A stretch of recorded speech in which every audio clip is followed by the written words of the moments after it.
Take me to the next level. Ladies and lords, welcome back to the channel. Welcome back to the kingdom.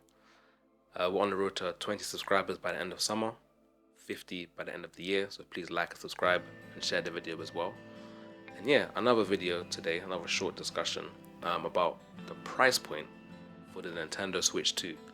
Now, if you know historically with Nintendo, they usually sell all their consoles and handhelds at a profit. So every single time the console goes to market and they make it sell, whether that's through shipped or sold through, they make some sort of profit. Even with the Wii U, their biggest failure, granted the profit margin was quite small, they still made money. Even though the console only sold 14 million, they still made money. Again, it was very, very, very small, but they still made money. So with the Switch 2, there's a lot of talk about how much it will cost. Now, I think the best price point and the most realistic price point for the Switch 2, without a game bundle, just stock Switch 2 on the shelf, in the UK, that's my region, I think it would be £399, so £400 basically. And you have to consider that price point for multiple reasons. One, I think it perfectly justifies the upgrade from the base Switch model, which in the UK is £279, I believe, and it's also more than the OLED model, which I believe in the UK is £309, I think. And if you're releasing Switch 2 that's £400, that's now gonna have exclusive games, but it's also backwards compatible. You need to show the market there is a gap between the original and the sequel, and that you need to upgrade this device. The second reason why I think the Switch 2 would be £400 is that if Nintendo goes past the 430 or 440 price point, it becomes for the average consumer a questionable purchase. Granted, they can play the Nintendo games on the go, and the Switch 2 will have a multitude of third-party support.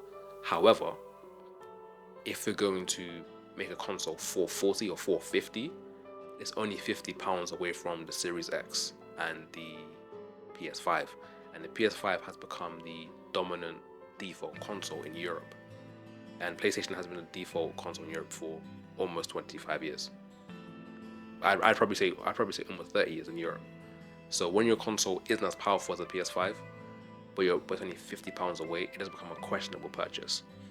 Also, the Nintendo president, I think I'm saying his name right with his, I believe it's pronounced Shintaro Furukawa. I think that's how you say his name. Don't quote me.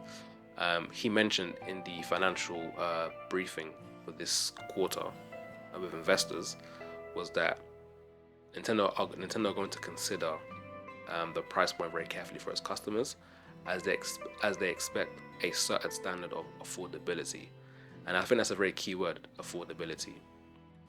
Most Nintendo consoles have come on the market at a price point that is fair, reflects the experience, the durability, and what customers expect. So, for example, when I was growing up, the Game Boy Advance, I believe the Game Boy Advance SP, because I had an SP, my brother had the Advance. I had the Game Boy Advance SP.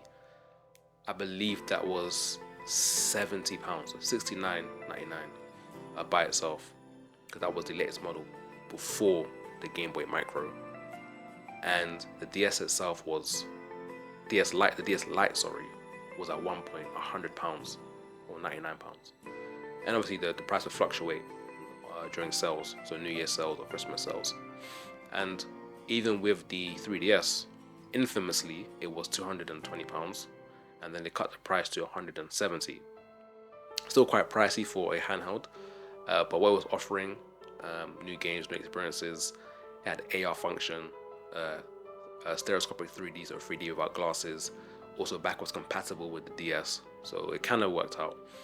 And even with the Switch, it's $279, and it still make a bit of profit. So ultimately, I don't think it'll be £500. I think that'd be a massive mistake, and it won't be $300, because that would make the OLED a pointless purchase, and also the Switch, Switch 1 a pointless purchase. And Nintendo have said they want to support that console going forward.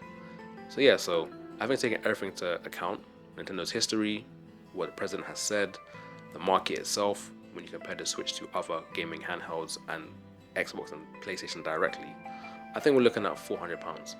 It may be 409 if they want to try and push the envelope, but I don't see it more than that. But yeah, tell me what you guys think. Like I said, like and subscribe. On the way to 20 subscribers by end of summer, 50 by the end of the year. Ladies and lords, thank you for coming back to the channel. Thank you for coming back to the kingdom. I'll see you next time. Bye.